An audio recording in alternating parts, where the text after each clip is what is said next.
The road into Sierra Verde wasn't even on most maps anymore. Just a cracked ribbon of asphalt, sun-bleached and half-swallowed by dust, leading into the bones of a forgotten town. Jake Holloway cut the engine of his old pickup, letting the silence roll over him like a tide. In that silence, there was something strange, something alive. He stepped out, boots crunching on gravel, and leaned against the door, scanning the ruins. This place was what he needed. No noise, no people, and no memories chasing him. Just sunburned wood, rusted metal, and time standing still. Then he heard it. A sound that didn't belong to any coyote or wind-struck shutter. It was low, drawn out, not a bark, not a growl, a howl, and not just any howl. There was a weight to it, something old, like grief given voice. Jake froze. The hair on his arms stood up. The sound came again, echoing from the far end of town. He moved toward it. His boots stirred up fine powder, years of dust layered over silence. The main street was flanked by skeletal remains of buildings, half a saloon, a collapsed blacksmith shop, windowless storefronts. But at the end stood the only structure still mostly intact. A stone church, its roof long gone, its steeple broken in half like a snapped finger pointed at heaven. That's where the sound came from. He paused behind the husk of what used to be a post office. The howl rose again, stretched longer this time, then broke off abruptly, like something had shattered mid-sentence.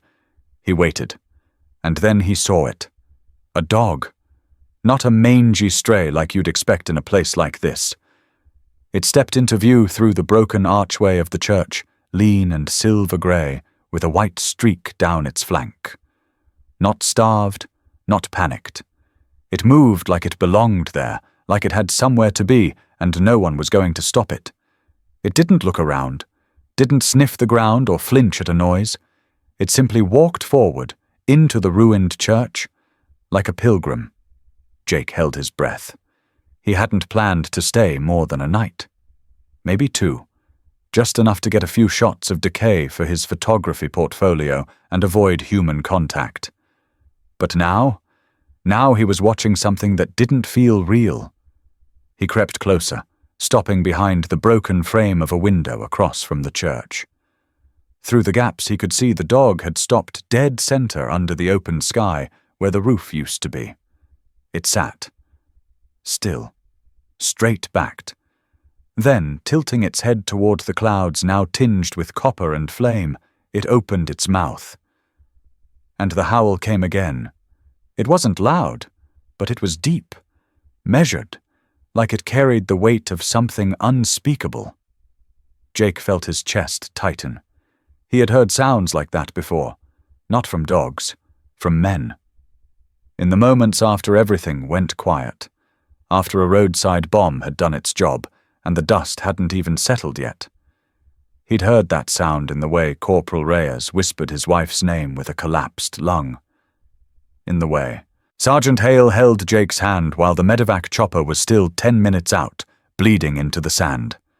It was the sound of a goodbye that never got said. The dog didn't stop. The howl wavered, then fell into silence again. It waited, as if expecting an answer from a sky that had nothing left to give. Then it stood, calm, purposeful, and walked out the side entrance of the church, vanishing behind a collapsed wall. Jake stood there for a long time. The sun dipped lower. Shadows crept over the bones of Sierra Verde. He looked back toward his truck, but the idea of leaving felt wrong now. That night, he set up camp in the bed of the pickup. He couldn't sleep. Every time he closed his eyes, he saw that silver-grey dog, sitting like a sentinel in the ruins of faith. By morning, he'd made a decision. He wasn't going anywhere, not until he understood what he'd seen, not until he knew why that dog was howling like it had lost someone who'd never come back. Jake Holloway didn't talk in his sleep anymore. He just flinched every hour or so, like someone who'd learned that even dreams could detonate. The second morning in Sierra Verde came slow and golden. Sunlight painted the stone walls of the old church and filtered through the broken windshield of his truck. Jake sat in the driver's seat, unmoving, his fingers resting on the steering wheel, though he hadn't driven anywhere. He hadn't slept much either. In the military, routine was survival, predictable patterns, scheduled action. But out here, in this half-swallowed ghost town, Jake realized a new rhythm had already begun to form. It wasn't his. It belonged to that dog. He didn't even know its name. Not yet. What he did know was this. Every evening, just before the sun hit the ridgeline, the dog would walk the same path, at the same time, and howl in the exact same place. Not once, not twice, every single day, like clockwork. Jake found himself setting his internal clock by it. He didn't pick up his camera. Not yet. It stayed zipped in its case at his side like a weapon not yet loaded. There was something sacred about the dog's ritual, and snapping a photo felt like interrupting a prayer mid-amen. Instead, Jake watched. From behind the broken slats of the general store's upper floor, he waited. Every day. The dog always came from the north, out of the brush, like it was part of the land. It didn't meander. It didn't hesitate. It crossed the street, padded into the collapsed nave of the church, sat in the middle of the stone floor, and howled once, just once, then left. There was no foraging, no signs of survival instincts, no digging, no hunting, no interaction with the town itself. It didn't sleep in the church. It didn't mark territory. It mourned. Jake knew mourning when he saw it. He'd lived with it curled around his spine since Helmand Province. He remembered the sound, the screaming metal, the flash, the moment where everything around him flipped upside down and sideways, and the man who'd been laughing at a dumb joke 5 seconds earlier suddenly wasn't there anymore. Private Cole Hensley, Texas boy, always carried Tabasco in his cargo pocket, always whistled Johnny Cash under his breath. Jake had been standing less than 10 feet away. After the explosion, after the dust and blood and silence, Jake remembered one thing above all. The weight. Not the emotional kind. The physical kind. He carried what was left of Cole out of that field. No one ever told him that you don't just carry a body, you carry the breath that never came again. You carry every second you weren't fast enough. Jake's transfer stateside came with a medical discharge and a new word that stuck to his identity like a stain. PTSD. Therapists said the camera would help. Find something you can control. Frame it. Make sense of it. So Jake took up photography like it was a tour of duty. Angles, light, distance. But he never took pictures of people. People moved too much, talked too much, reminded him of what he'd lost. Buildings were easier. Ruins didn't lie. Sierra Verde had felt like the perfect subject, until the dog showed up. Now, each day that passed, Jake found himself climbing back to the same perch above the general store. Camera case unopened, hands empty. Just watching, and wondering. Why here? Why now? Why always the same hour, the same spot, the same silence?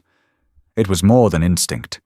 Jake had seen feral dogs before, panicked, hungry, dangerous. This wasn't that. This dog was dignified. There was an intention in the way it walked, the way it sat, the way it lifted its head like it expected the sky to answer. Jake started calling it Echo. It wasn't a name he said out loud, just in his head. But it felt right. The dog was an echo of something older than either of them, a sound that refused to be forgotten. The third evening, Jake left a tin plate of water by the front steps of the church, just to see. The next morning, it was untouched. He tried a strip of jerky the day after. Nothing. The dog either didn't trust him or didn't need him. Jake respected that. Still, the mystery gnawed at him. He wasn't watching a stray. He was watching a ritual, a practiced act of devotion.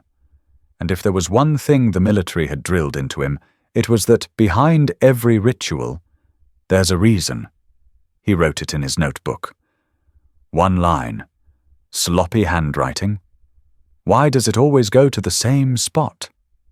Later that night, as the wind picked up and whistled through the crumbling window panes of his truck, Jake realized something else. He hadn't thought about Helmond in 3 days. Not once. That silence in his head, the one filled with Cole's last breath, the sand, the chaos, it had been replaced. Not erased, just quieted. By a dog that howled like it had lost something it could never get back. And that was enough to keep Jake Holloway exactly where he was. Waiting. Listening.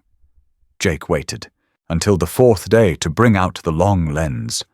He hadn't used it since Kandahar, where he'd once documented foot patrols across empty villages for mission reports. Back then, the lens had been a tool of war. Now it trembled slightly in his hands as he attached it to his cannon and settled into position in the 2nd-story window of the old general store. Outside, the desert was breathing golden light. The ruins of Sierra Verde were painted in shades of flame and rust. The wind carried only the faint scrape of sand across stone. And right on schedule, the dog came. Echo, as Jake still called him privately, emerged from the scrub as though summoned. He moved with deliberate purpose, his silver-grey coat shimmering under the amber sun. No hesitation, no uncertainty, just a calm, steady pace toward the old church. Jake lifted the camera, adjusted the focus, and watched through the viewfinder. What he saw froze him. The dog entered through the hollowed-out doorway of the church and crossed the fractured floor like he knew every inch of it. Slivers of light streamed through the missing roof and broken windows, catching motes of dust in mid-air like stars. Echo padded forward, reached the center of the nave, and sat. Not plopped, not curled. Saturday erect, shoulders squared, chest out, tail wrapped around his front paws. Then he lifted his head and howled. But this was not just a sound. It was reverent, the way his body held tension, the way his eyes locked on the sky as though seeking something beyond the clouds, the way the howl rose, soft, low, sustained, as if it was meant for someone long gone. Jake lowered the camera. This wasn't just behavior. This wasn't instinct. It was ritual. He felt it in his gut, that crawling shift from curiosity to something deeper, heavier. The dog wasn't visiting. He was remembering, honoring, grieving. The howl faded, swallowed by the yawning stillness that followed. Echo sat a moment longer. Then he stood, turned, and left the same way he came. Jake didn't follow. Not yet. He stayed in the window until the sun slipped behind the ridge and twilight soaked the town in violet shadows. Then he moved. Boots crunching across cracked stone, he made his way to the church. Inside, the temperature dropped instantly. The stones radiated the memory of long nights. Jake paused at the threshold, unsure why his chest felt tight. It was just a building, just a floor, just a dog. But the air inside felt charged. He stepped forward. The scent of dust and age hit him first. It wasn't a place of death, but of waiting, of memory pressed into every crack in the mortar. Light still filtered through the skeletal roof, but softer now, like candlelight in a forgotten sanctuary. Jake found the spot, the very center of the nave, a raised stone platform, likely once the base of the pulpit. He crouched. The stone was smooth beneath his fingers, cold, unyielding. He ran his hand along the surface, expecting nothing. But the silence that clung to that spot, it wasn't hollow. It was full. It felt like something had been poured into it and sealed. A memory, maybe. Or a promise. Jake sat down slowly, mirroring the position the dog had held only minutes earlier. He looked up. Above, the open sky was deep blue, stars barely beginning to blink awake. He didn't know how long he sat there, only that when he closed his eyes, he could still hear that low, reverent howl vibrating through his chest. The church didn't feel empty anymore. It felt like someone was still here. He stood up, unsettled, brushing dust from his jeans, and turned to leave. Then he froze. On the far side of the nave, near the collapsed wall, a shape caught his eye.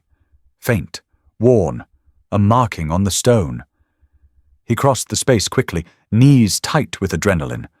Squatting down, he saw it clearly now, a worn engraving, almost completely eroded by time. It wasn't a name, just a cross. Faint, barely visible unless the light hit just right. Jake stared. That kind of mark wasn't made by accident. This place had held something sacred, maybe someone. And that dog, Echo, had not chosen it randomly. There was a story buried here, beneath stone, beneath time, and Jake Holloway suddenly needed to know it. Not wanted, needed. Because for the first time since the desert claimed his friend, since silence became his companion, something inside him had shifted. The ache was still there, but now it had a direction. He stepped back into the cool night, stars stretched wide above him, the breeze tugging at the edges of his shirt. Behind him, the stone church loomed silent. But he knew better now. It was not empty. It was echoing. Jake hadn't planned to follow the dog. Not at first. But the image of that howl, so precise, so mournful, kept replaying in his mind like a question without an answer. And answers, Jake had learned, never came unless you were willing to follow. That evening, he returned to the upper floor of the general store as usual. The floor groaned under his boots. His hands were steady on the camera, but he didn't lift it. Not yet. The golden hour had begun to slide across the crumbling rooftops. Right on time, Echo appeared. Same entrance from the north, same pace, same posture. The dog moved like a man on pilgrimage. Jake tracked him through the viewfinder, watching as Echo entered the church, stepped to the pulpit stone, and sat. The howl came again, low, heavy, drawn from a place Jake didn't know how to name. It wasn't for attention. It wasn't even for comfort. It was duty, memory. A sound that seemed to carry across not just distance, but time. But this time, Jake kept watching after the ritual ended.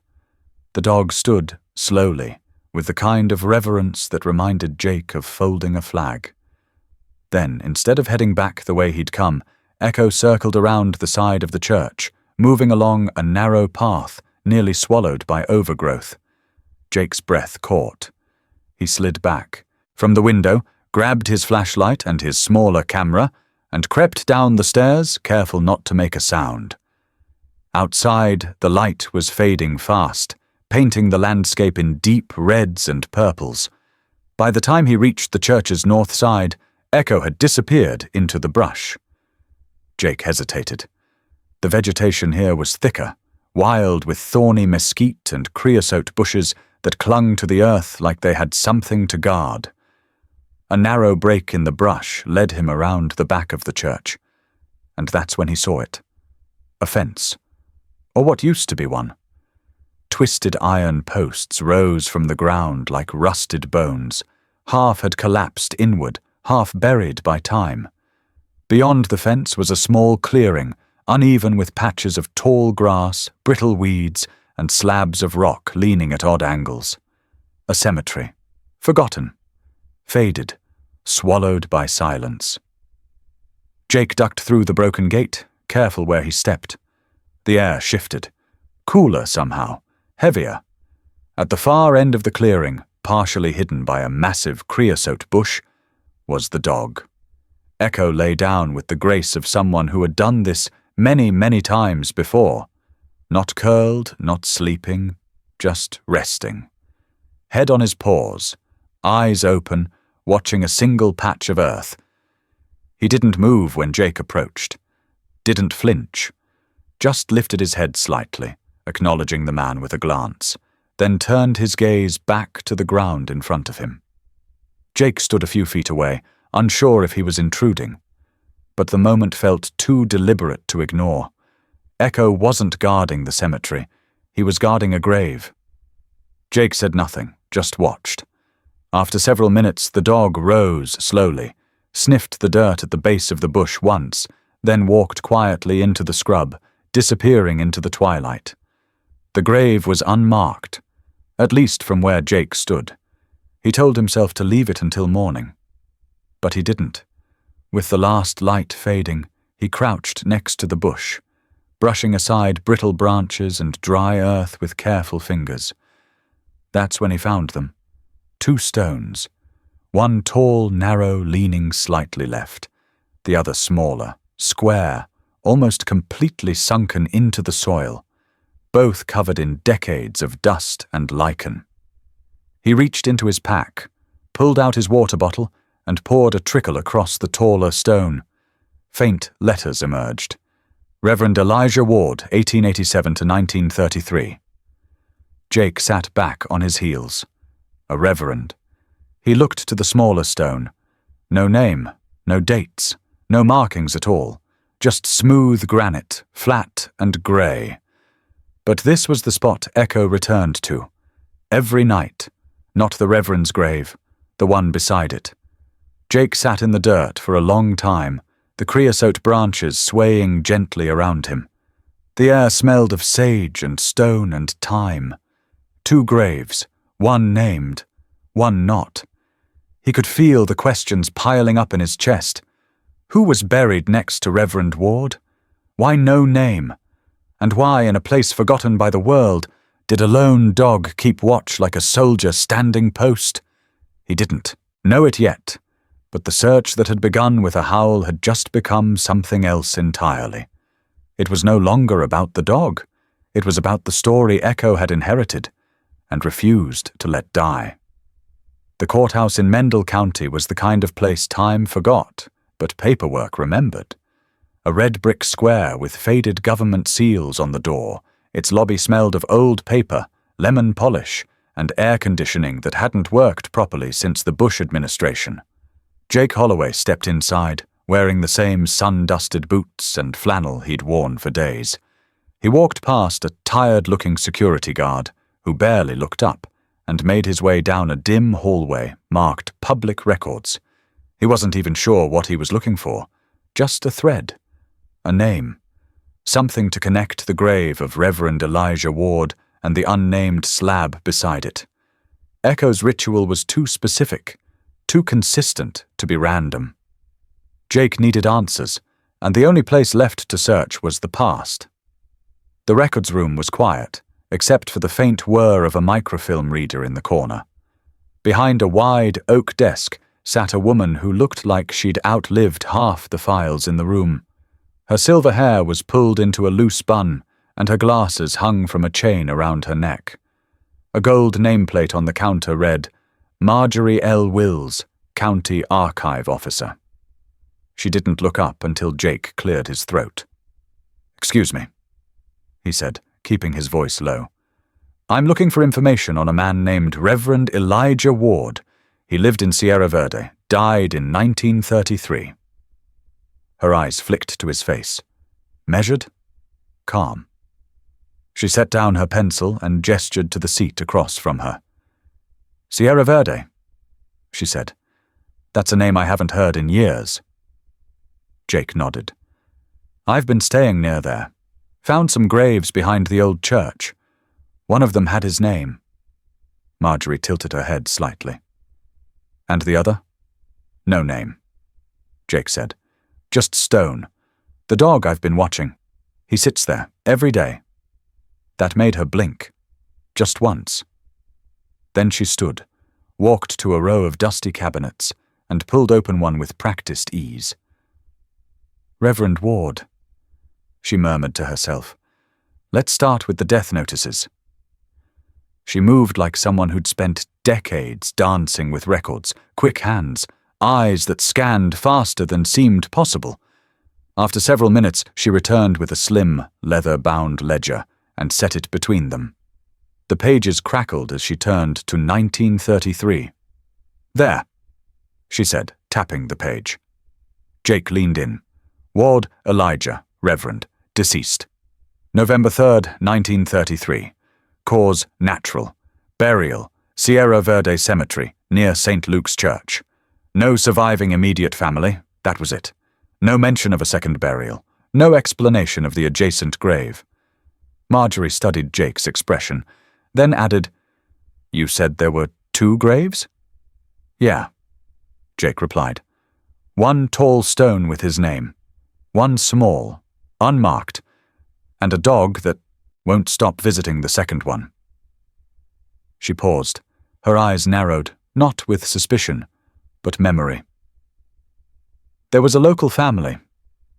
The Tala clan. Lived on the edge of town back then. They were some of the last to leave when the mines dried up. Jake straightened. "You have records on them?" Marjorie didn't answer. She walked back to the cabinets, this time retrieving a census book bound in cracked navy leather. She flipped carefully, running a gloved finger down a brittle page. "Here," she said. 1933 census, the last one before Sierra Verde officially closed. Elijah Ward, and just next door, Tala, Joseph, and Evelyn. No children listed, but their property bordered the church grounds. She returned to her desk, opened her computer, and typed something into the public database. Joseph and Evelyn are long gone, but... She turned the monitor slightly so Jake could read. Clara Tala, 68, residing in Mendel Ridge, 5 miles west of Sierra Verde. "Does she live alone?" Jake asked. Marjorie smiled softly. "That woman's been alone longer than most people can stand it. Keeps to herself, but kind. Her people were storytellers. If anyone remembers what happened out there, it's her." Jake hesitated, then asked, "What about the dog?" "Any chance?" Marjorie's smile widened just a little. She always had dogs, but she talks about one now like it's family. Jake stood slowly, heart beginning to pick up pace. "Could you write down the address?" She scribbled on a notepad, tore the sheet off, and handed it to him. "Be respectful," she said, her voice quiet but firm. "Clara remembers things most people have forgotten for good reason." As he stepped back into the heat of the midday sun, Jake unfolded the note. "Clara Tala, 118 Juniper Road, Mendel Ridge." His truck engine growled to life, but his thoughts were already down that road. He wasn't chasing a ghost anymore. He was going to meet its keeper. And maybe, if he was lucky, the dog had a name. The road to Clara Tala's house was little more than a rutted trail, swallowed in parts by sagebrush and red earth. Jake's truck jostled and groaned with every dip, dust clouding the mirrors, the sun flattening the desert into a shimmering haze. When the trees finally broke open, her home came into view, a small adobe house tucked beneath a ridge, earth-toned and humble, like it had grown there instead of being built. He killed the engine. A breeze stirred the wind chimes on the porch. Jake stepped out slowly, not wanting to spook the quiet. Before he even reached the steps, he saw the dog. Echo. He lay stretched in the shade beneath the porch, head resting on his paws, eyes half-lidded but alert. The same solemn posture. The same stillness Jake had seen every evening in the church. But now, the dog was home. Echo lifted his head, ears pricking slightly. His eyes met Jake's. No growl, no bark, just recognition. The kind that runs deeper than memory. Then the screen door creaked open. Clara Tala stepped out barefoot onto the wood, a linen apron tied over a faded green dress. Her grey-black braid hung down one shoulder, the silver catching light like threads of frost. Her face was a landscape of time, lines, sun-darkened skin, eyes that had watched generations come and go. "You're here about the dog," she said without preamble. Jake paused at the bottom step. "Yes, Ma'am. My name's Jake Holloway. I've been staying out by Sierra Verde. I saw Echo at the church. Clara's gaze didn't flinch. I figured someone would, eventually. She looked down at the dog. He's been keeping that vigil too long for nobody to notice. Jake glanced at Echo again. Is that his name? Echo? She gave a small nod. I didn't name him. He earned it. There was a silence between them. Not awkward, just full. Come inside, she said finally. I think it's time somebody else knew the story. Inside, the house smelled of cedar and dry herbs. The furniture was simple but handmade. Woven blankets, pottery, photos in black and white frames lined the walls. Faces long gone, moments frozen in grainy grey. Clara moved with quiet purpose, retrieving a leather-wrapped bundle from a wooden box beneath the stairs. She set it on the table and unrolled it gently. Inside was an old, weather-worn journal.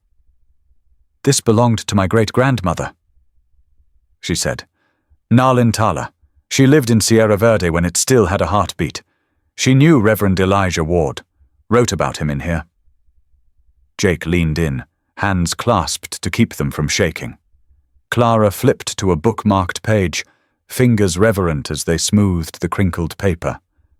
She wrote, Clara began, that Reverend Ward was a man who had seen too much, fought in the trenches of the Great War, came home broken but refused to stay broken, said the desert was the only place quiet enough to live with what he'd done. So he built the church, preached there even when the town started dying. He stayed when everyone else left.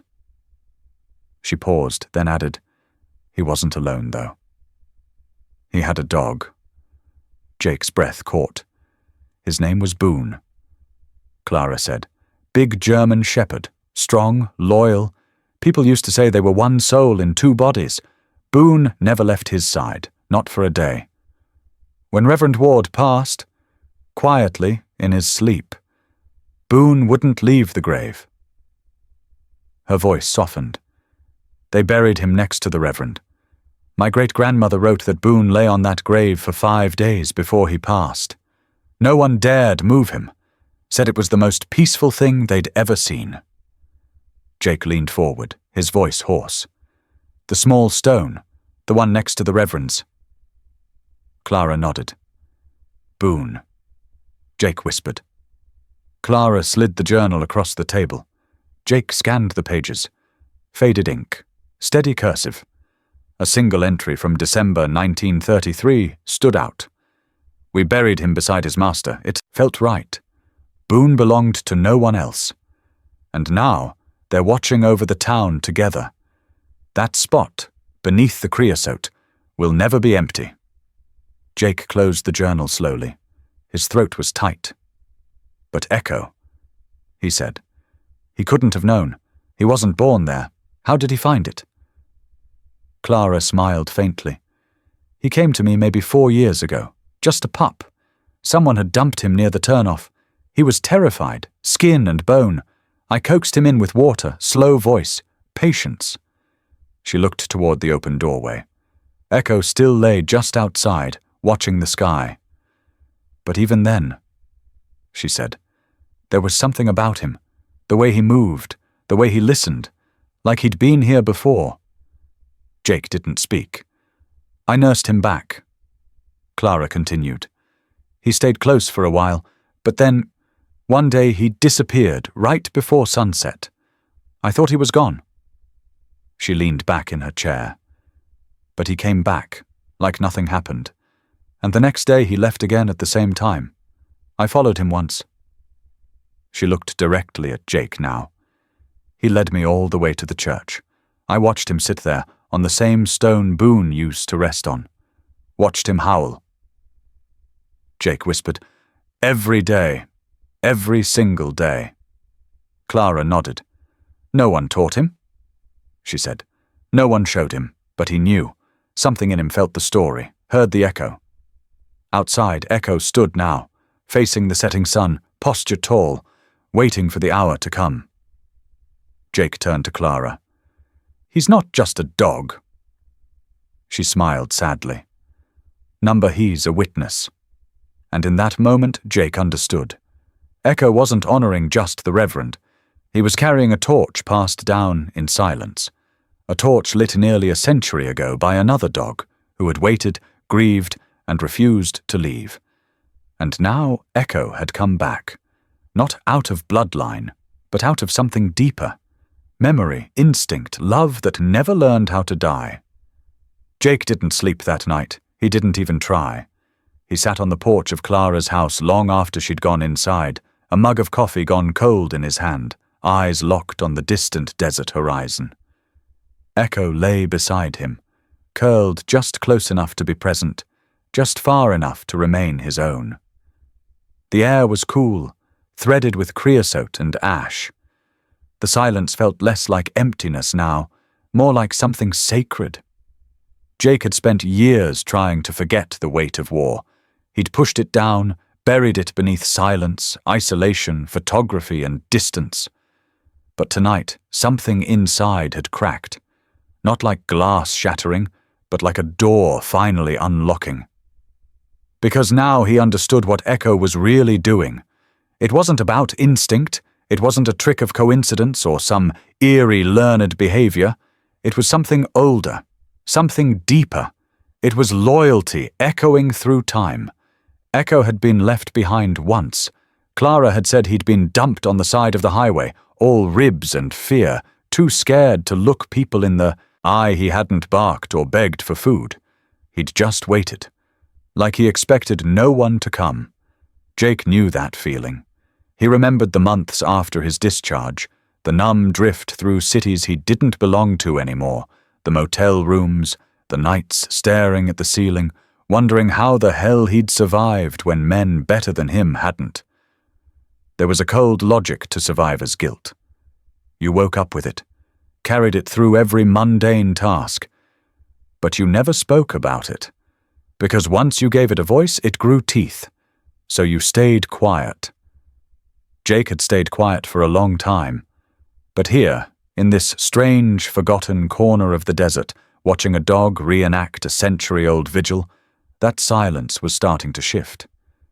He set the mug down and looked at Echo. You knew what it felt like. Jake whispered. To be left. To be alone. Echo's ears flicked, but he didn't move. Jake leaned forward, resting his forearms on his knees. His voice came soft. You waited anyway. You didn't run. You stayed. He exhaled hard. His chest ached in a way it hadn't in years, like something old was stirring back to life. A memory. A truth.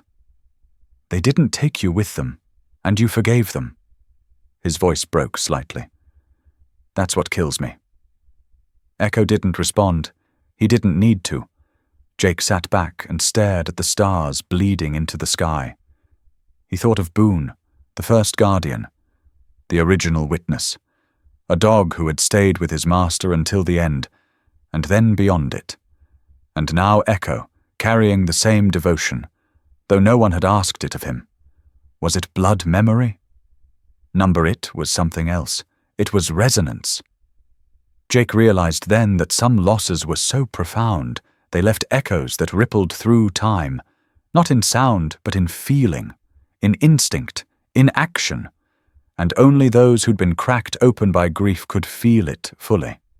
Echo had felt it. So had Jake. All this time, he thought he was observing the dog, but he'd been following him. Not just physically, spiritually. He saw it clearly now. Echo wasn't Boone reborn. He was Boone's Echo, a fragment of a loyalty so deep it had survived 100 years, and somehow found new form in a stray who refused to abandon what others had forgotten. And Jake, he wasn't just watching Echo's ritual because it was fascinating. He was watching because he understood it, because he was doing it too. Jake had been returning every day to that church, that grave, that silence, not to document it, but to stand witness, to keep something alive that would otherwise disappear. The loyalty, the memory, the pain, all of it.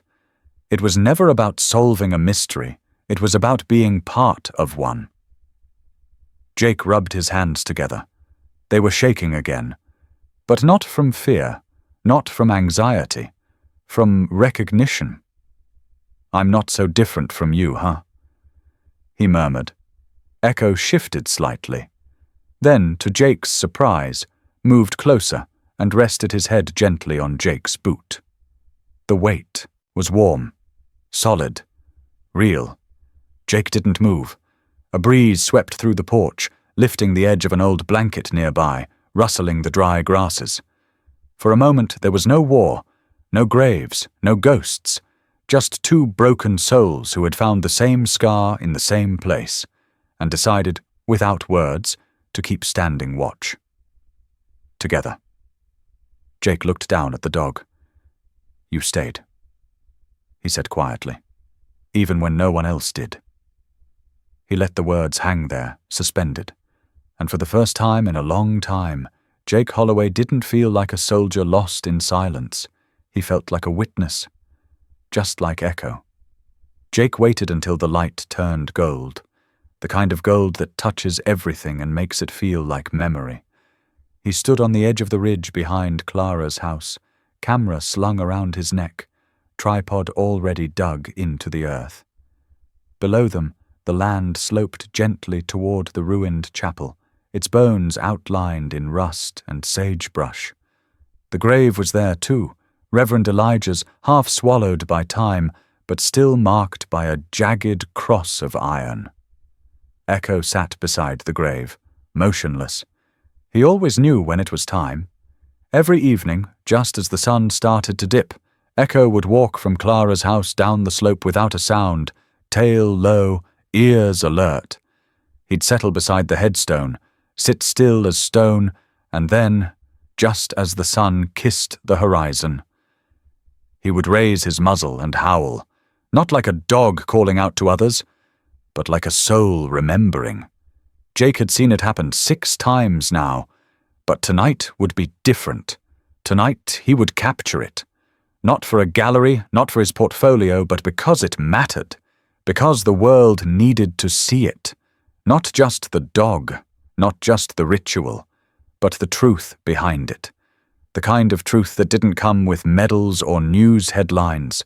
The kind that sat in the hearts of those who stayed when no one else did. He adjusted the lens, set the aperture, and waited. The desert hushed. Echo didn't move, his eyes locked on the horizon, as if counting the seconds. Jake could feel it in his chest. That rising pressure, like something about to break open. The wind picked up slightly. He could smell dust, and something faintly metallic. He looked through the viewfinder, fingers poised. Echo began to stand. Jake's breath caught. Suddenly, sharp and uninvited, a memory slammed into him. Blood on the floor of a Humvee, the sound of metal screaming. Sergeant Daniels clawing for the radio, his voice gurgling through shredded lungs. The smell of burning plastic. The silence that followed. That sick, echoing silence. Jake staggered back from the camera. He fell to his knees. His hands trembled, his vision blurred. He tried to breathe, but the air was thick with ghosts. He heard voices. Laughter from a decade ago. A gunshot that never stopped ringing. He clutched at the dirt like it might anchor him. He wanted to scream. But then, cutting through everything, came the sound. Not from memory. From here. From now. Echo's howl. Long, low, piercing. It wasn't mournful. It wasn't sad. It was defiant. Jake looked up. Through the blur of his tears, he saw the silhouette of the dog, standing tall against the horizon, head thrown back. That perfect line of tension in his frame, like a statue carved from purpose itself. And in that instant, Jake felt it. The shift, like someone reaching into his chest and steadying his heart.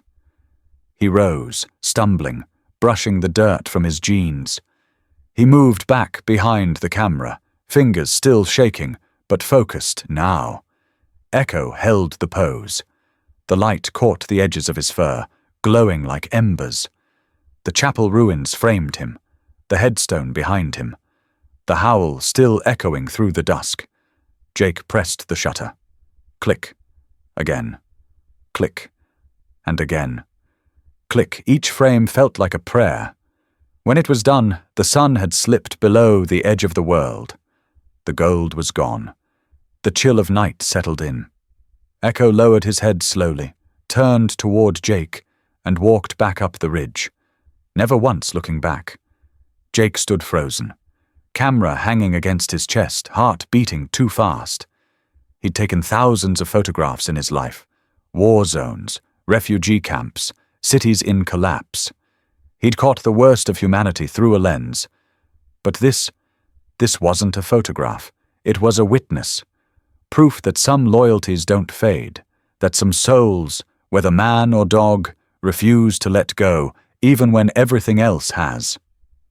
Jake reviewed the shot, and stopped breathing for a moment. There it was. Echo, mid-howl, the wind lifting the fur at his shoulders, the iron cross of the grave behind him, the chapel's frame holding him in place like a cathedral. But it wasn't the composition that struck him. It was the expression.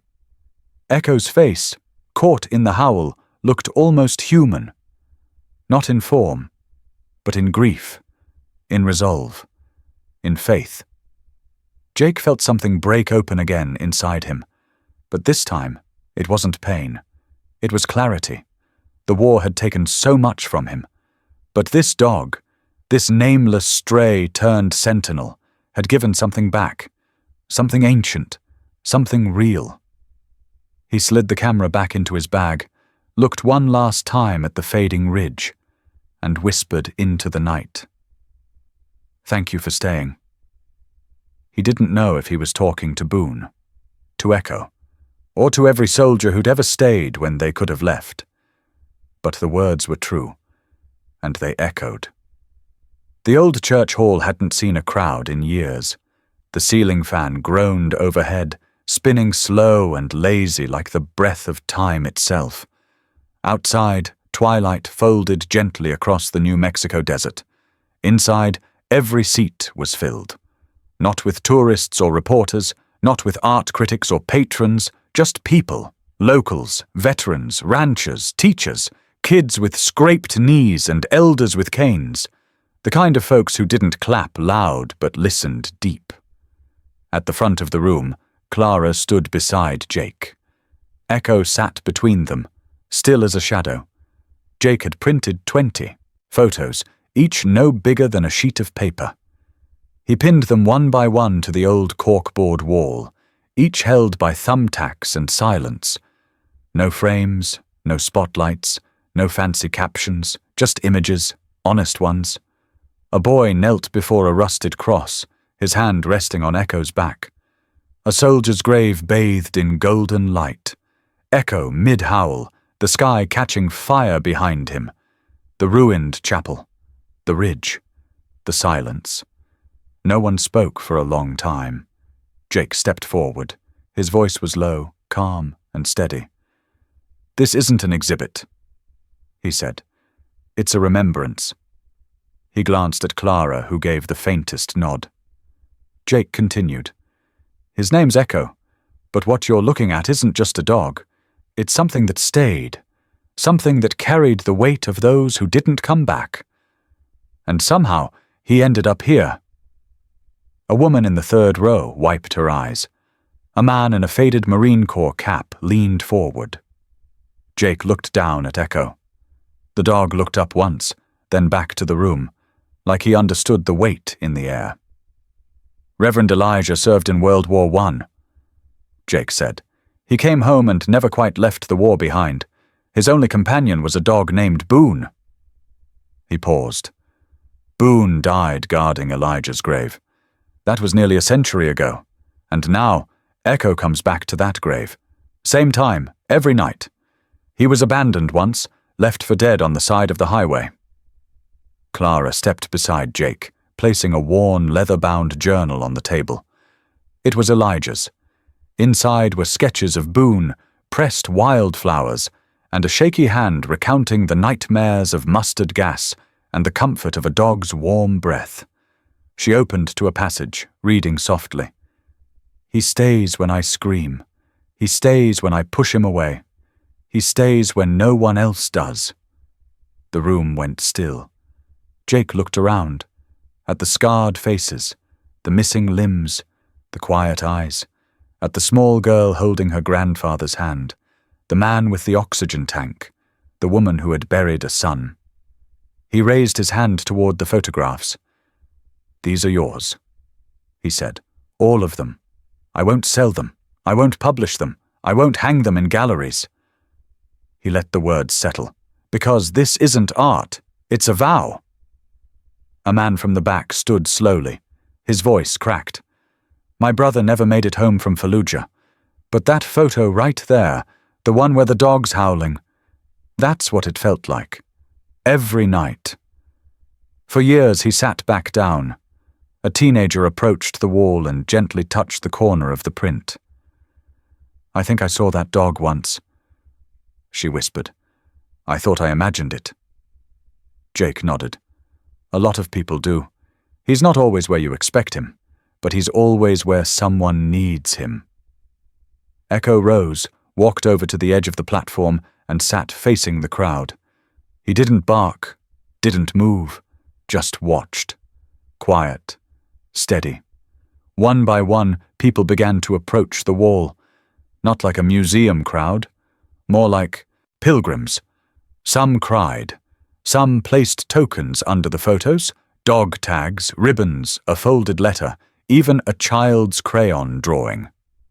One man pressed his forehead against the image of the ridge and whispered something no one could hear. Clara handed out copies of Elijah's journal, each one bound in plain brown paper. Not for sale, just shared. Jake stood off to the side, hands in his pockets, watching. He didn't take pictures, he didn't speak, he just let the room feel what it needed to feel. And when it was done, and the crowd had thinned, he walked back to the display. Gently unpinned one photo, the one of Echo mid-howl, and tucked it into a wooden box Clara had carved by hand. He handed the box to her. She took it without a word. Outside, the air was cooler now. The stars blinked awake. Echo waited by the truck, eyes fixed on something distant and eternal. Jake stood beside him, watching the desert breathe. "What do you think, buddy?" he asked softly. Echo didn't answer, but his presence, his stillness was louder than any reply. Clara walked over, the box in her hands.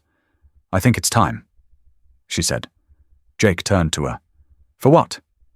Clara smiled, tired but warm. "To tell the rest of the story." Jake nodded slowly. Then, as they loaded the remaining photos into the truck, he glanced one last time at the chapel ruins in the distance. The grave was out there, and Echo would be there again tomorrow. Same time, same vow, because loyalty doesn't die. It echoes. By early fall, the mesquite trees surrounding Sierra Verde shed their last green and turned a shade of gold that almost glowed at dusk. The desert breathed slower now. It was quieter too, as if it had finally exhaled. Jake didn't leave. Not after everything. He stayed. Not because he had to, but because something in him, something he couldn't name, no longer needed to run. The old studio behind the ranger's station became his new home. He cleaned it out, patched the roof, and left the cracked walls untouched. Clara had offered to help repaint, but he declined. "They carry memory," he said. "Let them show their scars." He taught kids how to develop film using an old manual tank and made coffee with water boiled over an open flame. He took long walks without a camera, and for the first time in years, the silence didn't chase him. Clara became a constant in his life, like the horizon. They rarely talked about the war or the photos, or even about Boone and Elijah. Some things didn't need retelling. They just needed room to breathe. And Echo was always there. He followed Jake in the mornings and lay at his feet during lazy afternoons. His coat had begun to grey around the snout, and his movements were slower now, deliberate. But he still stood tall, shoulders square, eyes sharp, the kind of posture that said he'd stay until the job was done. One evening, Jake and Clara sat on her porch, sipping coffee as the sky melted into that strange blue-pink that only the high desert knew how to summon. The boards beneath them creaked gently with each breeze. Echo lay curled by Jake's boots, head resting against the worn leather, his breathing calm and steady. Clara broke the silence. "Do you miss it?" Jake looked out at the horizon, then down at the dog by his feet. "No," he said, "but I remember it. Every damn day." She nodded. No further questions. The wind picked up slightly. A pair of doves fluttered into the tamarisk trees beyond the fence line. And then, without a sound, Echo stood. He stretched his front legs out, gave a slow shake, and turned toward the path that led to the ruined chapel. Same time, same steps, same direction. Jake watched him disappear over the small hill. His tail didn't wag. He didn't look back. Clara leaned in slightly. "You not going to follow?" Jake shook his head. "Not anymore." He reached into his back pocket and pulled out a folded photograph. Not the kind he took, but one Clara had snapped months earlier. It was of Jake and Echo walking side by side under a cotton candy sky, neither of them looking at the camera. "I used to need to capture everything, like proof," Jake said. "But now, I just listen." They sat in silence for a while. Somewhere out there, beyond the chapel ruins, a single long howl rose into the darkening sky. It wasn't sad, it wasn't lonely. It just was. A statement, a sentinel's song. Jake closed his eyes. He didn't picture it. He didn't need to. He knew exactly how Echo looked in that moment, head high, stance firm, eyes fixed on something only he could see. When the sound faded, Jake whispered, almost to himself, "He still guards them." Clara reached over and touched his hand. Later that night, when the stars stretched endlessly overhead, and the only light came from the flickering bulb above the porch, Jake sat alone. He stared at the wooden box beside him, the one Clara had carved to hold the original photo of Echo howling into the sunset. On its lid, carved in clean, careful lines, were the words Jake had once said aloud to a room full of strangers. "This isn't art. It's a vow." That box would stay in Sierra Verde, just like him. Because sometimes the only way forward is to stop running and start remembering. Sometimes healing doesn't come in a shout, but in a quiet decision to stay. And sometimes, if you're lucky, loyalty takes the shape of 4 paws and a heartbeat that won't leave you, no matter how lost you are. So now, let me ask you, what about you? Has a loyal pet ever stayed for you, when no one else did?